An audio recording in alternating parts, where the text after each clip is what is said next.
On December 8, 1991, 2 days after 4 teenage girls were found murdered in an Austin yogurt shop, a man was pulled over at a Border Patrol checkpoint on Interstate 10 in West Texas. He was driving a stolen truck and had a .380 pistol on him, same make and model as the gun used to kill at least one of those girls. He was arrested for the stolen vehicle, and the gun was confiscated. The agents at that checkpoint had no idea what they were holding. Austin detectives working the biggest case in the city's history, 500 miles east, had no idea he existed. That man drove through the system on a theft charge and disappeared. It took 34 years to find out who he was, and by the time they did, 4 innocent men had already paid for what he'd done. One of them was sent to death row. One of them is dead. Jennifer Harbison was 17. She worked the closing shift at I Can't Believe It's Yogurt, a small frozen yogurt spot near North Cross Mall on the north side of Austin. Friday nights, she'd be there with her co-worker and close friend Eliza Thomas, also 17. They were high school kids pulling a weekend job, earning spending money, doing what teenagers in Austin did in 1991. The shop was in a strip mall off West Anderson Lane, busy area, well lit, nothing sketchy about it. Jennifer's younger sister, Sarah, 15, came to the shop that evening with her friend Amy Ayers, who was 13. They were just there for a ride home. Jennifer would close up around 11, they'd all pile into the car, and that would be it. A routine Friday. 2 employees wrapping up their shift and 2 girls killing time until they could leave. Amy was the youngest. Her brother Sean was 19 at the time. When he talked about his sister later, the word that kept coming up was fighter. She didn't back down from anything. She was stubborn and physical and unafraid in the way that 13-year-olds can be when they haven't yet learned to be careful about those things. Shortly before midnight, a patrol officer driving down West Anderson Lane noticed flames inside the shop. Fire crews went in. When the blaze was under control and they reached the back of the building, they found all 4 girls. The first detective on scene was John Jones. He'd worked Austin homicide for years. He described what he saw that night as wholesale carnage. All 4 had been bound and gagged and shot in the head. 2 different guns had been used. At least one of the girls had been sexually assaulted. The shop had been doused with accelerant and torched, a deliberate attempt to burn away the evidence. It mostly worked.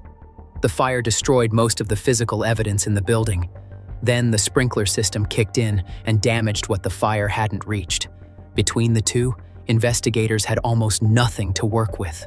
2 things survived: a shell casing from one of the guns, a .380 that had rolled into a drain in the floor. And from beneath the fingernails of Amy Ayers, the 13-year-old, investigators recovered DNA.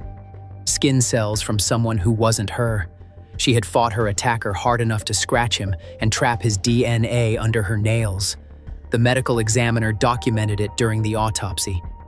In 1991, neither piece could tell investigators much. The casing had no database to check against. The federal ballistics matching system didn't exist yet. The DNA couldn't be fully profiled with the technology they had. Both were sealed, logged, and placed in evidence storage. Austin in 1991 wasn't the city it is now. No tech industry yet, no sprawl, maybe 500,000 people. A college town, laid back, or the kind of place where parents sent their kids to work closing shifts at yogurt shops without thinking twice. 4 teenagers murdered in a strip mall on a Friday night broke something in the city. The mayor would say years later that it haunted Austin's soul. Thousands of tips came in and a task force was formed. Detectives chased every lead they could find. Over the years, more than 50 people confessed to the crime. Attention seekers, inmates trying to cut deals, people who were simply unwell. 2 men were arrested by Mexican authorities on a supposed confession that fell apart within weeks.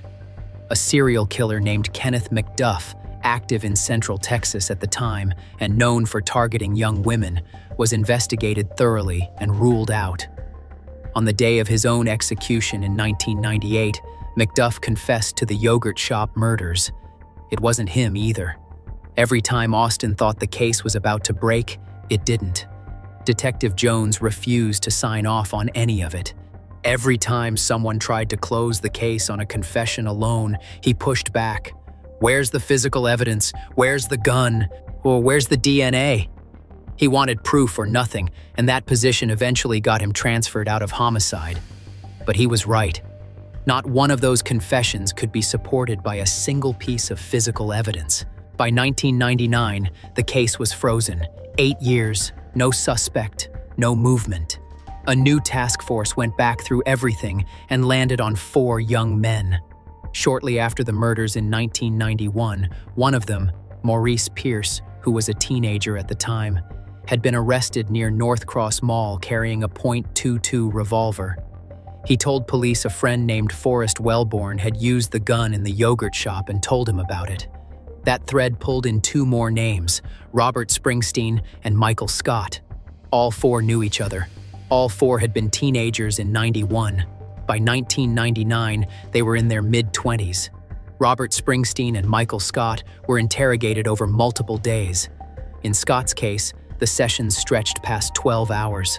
Critical portions weren't recorded, so there was no way to know what detectives said to them during those gaps. The stories both men gave were inconsistent. They contradicted each other on basic details of who did what. But both eventually said enough to implicate themselves and each other. Pierce was held in the county jail for 3 years waiting for trial. 3 years, locked up, waiting. Wellborn was charged, but 2 separate grand juries looked at the case and refused to indict. Springsteen was tried, convicted of capital murder, and sentenced to death. Scott was convicted and sentenced to life without parole. Here's how it happened. The jury knew the DNA from the crime scene didn't match any of the 4 defendants. The prosecution acknowledged that, but told the jury it didn't matter. This was a robbery, not a sexual assault, and the DNA came from some unrelated encounter. The person who left it had nothing to do with the murders. Yet the jury bought it.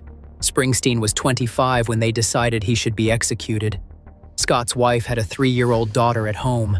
Austin believed it was over. It wasn't true. Outside of those confessions, there was nothing tying any of the 4 men to the crime. No fingerprints, no weapon recovered, no witness who placed any of them at the scene. The entire prosecution rested on words spoken under pressure in unrecorded interrogation rooms. And years later, more advanced testing proved the prosecution's theory wrong. The blood and the semen from the crime scene came from the same person, one man, which meant this was a sexual assault, and the killer had left his DNA behind. That DNA excluded all 4 defendants. Springsteen, Scott, Pierce, Wellborn, none of them matched. The profile belonged to someone else entirely, or someone who wasn't in any database anywhere in the country. 7 jurors from the original trials would later say they wouldn't have convicted if they'd known that. The Texas Court of Criminal Appeals threw out both convictions in 2006 and 2007. Springsteen and Scott were released in 2009. But released isn't exonerated. The charges were dropped, but nobody stood in front of a camera and said these men are innocent. The suspicion stayed. For the next 16 years, all 4 lived as the yogurt shop suspects. Wellborn lost friends, couldn't hold a job, was homeless for a period. Scott's marriage ended. His daughter grew up without him. He said later the conviction didn't just take years, it took the life he was supposed to have. Springsteen spent a decade in prison, including time on death row. And when he got out, he said he lived every day being treated like a monster. And Maurice Pierce, the youngest of the 4, never came close to recovering. In 2010, during a mental health crisis, he stabbed an Austin police officer and was shot dead. He was 30 years old. His daughter Marissa was still a child. After the convictions were thrown out, the case went cold again. The DNA profile from the crime scene was complete, a full genetic fingerprint of the man who killed those girls. It existed. It was sitting in a lab file, but it didn't match anyone in any criminal database in the country. Whoever he was, he'd either never been arrested or never been swabbed. That's where the case sat for over a decade. Dan Jackson picked up the case in 2022 when he took over Austin PD's cold case unit. His supervisor brought him in on his first day, closed the door, and told him the yogurt shop murders were his assignment. Nobody had actively worked it since the wrongful convictions fell apart. Jackson dug in. He got shot in the line of duty during a separate case while he was working this one. He came back to his desk as soon as he was cleared. In June 2025, Jackson pulled the .380 shell casing out of storage, the one from the drain, and submitted it to a federal ballistics database that matches bullet casings across crime scenes nationwide. Every gun leaves unique marks on the casings it fires, and this system compares those marks against casings from other crimes. And the software had been upgraded substantially since the last time anyone ran this casing. Previous submissions had come back empty. This time, the system returned a hit. The yogurt shop casing matched a casing from an unsolved 1998 murder in Kentucky. Same gun, different state, 7 years apart. At the same time, Jackson went after the DNA. He requested what's called a YSTR search, a way of comparing the male DNA from the Austin scene against male DNA profiles sitting in forensic labs across the country. Unlike a standard database search, this one had to be done by hand. Jackson was asking each lab individually to pull their records and check for a match. Most came back with partials. South Carolina came back with a full match, 27 out of 27 markers, to a profile from a 1990 murder case that had already been solved. Yet the ballistics and the DNA had come from completely different directions, different databases, different states, different crimes. But they were converging on the same person. The South Carolina match came from a 1990 murder. A 28-year-old woman named Genevieve Zitricki raped and strangled in her apartment in Greenville. After killing her, the man had dragged her body into the bathtub and written a message on the bathroom mirror. That case had gone cold for decades until 2018, when a genetic genealogist named Cece Moore at Parabon Nanolabs used DNA databases to trace the killing to a specific individual. His remains were exhumed from a cemetery in Arkansas, and the DNA from his bones confirmed the match. The same DNA had been linked to the rape of a 14-year-old girl in Memphis in 1997. A man with a revolver had forced his way into her home and tied up 4 people before assaulting her. It was linked to a double murder in Portageville, Missouri in March 1998. A mother and her 12-year-old daughter. And both tied up, the girl raped, both shot dead. 2 hours after that, same night, the same man crossed into Tennessee and forced his way into another home. A woman fought him off. He shot her in the arm and ran. Ballistics matched the Tennessee gun to the Missouri killings. At least 8 murders across 4 states over the course of a decade. The method was always the same: break in, bind the victims, sexual assault, a firearm. He moved constantly and never hit the same area twice. None of it was connected while he was alive because every crime sat in a different state with a different police department and a different set of files. And even after all of it was finally linked in 2018, Austin still wasn't part of the picture. Nobody had any reason to look at Texas. Jackson's search is what brought it in. His name was Robert Eugene Brashers. He was a drifter from Virginia, raised in Alabama, who'd spent his entire adult life bouncing around the South and Midwest doing construction work, odd labor, whatever paid. One prior violent conviction, attempted murder in Florida in the mid-'80s, where he'd attacked a woman in her home. He served about 3 years of a 12-year sentence before making parole. After that, he never settled anywhere, got married, had a daughter, adopted 2 stepdaughters, and he'd been dead since January 1999, the same year Springsteen and Scott were arrested in Austin for murders they didn't commit. While the task force was building its case against 4 innocent men that fall, the actual killer had already been in the ground for 9 months. Brashers shot himself during a police standoff at a Super 8 motel in Kennett, Missouri. Cops had come about a stolen car in the parking lot and found Brashers under the bed with a loaded gun.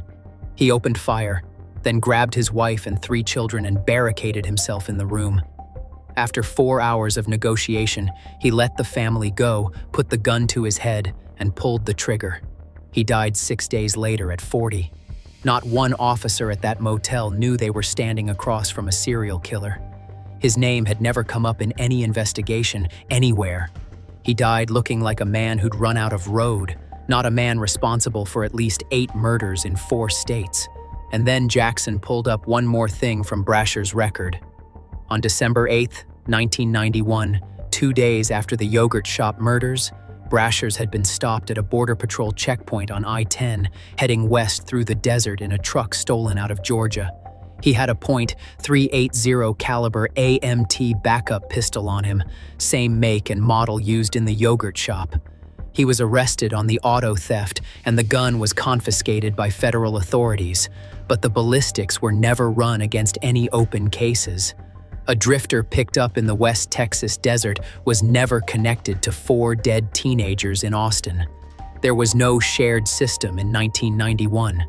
The gun went into a federal evidence locker, and the case stayed cold for 34 years. Jackson ran the final confirmation against the DNA from under Amy Ayers' fingernails. The likelihood ratio came back at 2.5 million to 1. It was him. On September 29, 2025, Austin PD held the press conference the city had waited 34 years for. Jackson spoke to the families.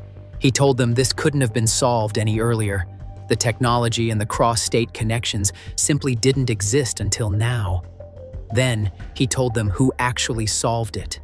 It was Amy's fighting back that solved this case. Amy's final moments on this earth were to solve this case for us. It is because of her fighting back. She was 13 years old, and the DNA she raked from her killer's skin while fighting for her life in the back of that yogurt shop is what brought his name to the surface 3 decades later. Her father told reporters he had never been so proud of her in his life. The family had always believed there was something about Amy that would help solve the case. Her brother Sean pinned one of the original "We Will Not Forget" buttons, made by the victim's parents back in 1991, onto Jackson's lapel at the press conference. Eliza's sister, Sonora Thomas, stood at the same podium. She talked about the decades since, strangers in Austin who had stopped her over the years to say her family was in their prayers. Then she said their families are still too small. They are lesser for it. Jones was there too, the detective who'd been transferred out of homicide for insisting on physical proof over confessions. He'd been right the whole time. He came to the press conference to see it end. On February 19, 2026, Travis County held the exoneration hearing. Standing room only. The prosecutor stood up and told the judge the state had prosecuted 4 innocent men for one of the worst crimes Austin had ever seen. The science and the confessions can't both be true, she said. Brashers did this alone. Then she said it flat out. We could not have been more wrong. Springsteen's attorney read a written statement on his behalf. He said he'd been persecuted every day since the arrest, that he'd lived every single day being seen as a monster for something he didn't do. She added that it was a miracle they were even standing in that room, and that the miracle came too late for Maurice Pierce. The judge declared all 4 men innocent. She called it an obligation to truth, to the rule of law, and to the dignity of the individual. Scott and Wellborn were there to hear it. Springsteen couldn't bring himself back into a courtroom. Pierce was gone. His daughter Marissa was there. She was a child when her father was killed in 2010. She stood up in that room, looked at the judge, and spoke to him directly. "Daddy, you have your name back. The world finally hears what you were trying to say all along." Amy Ayers was 13.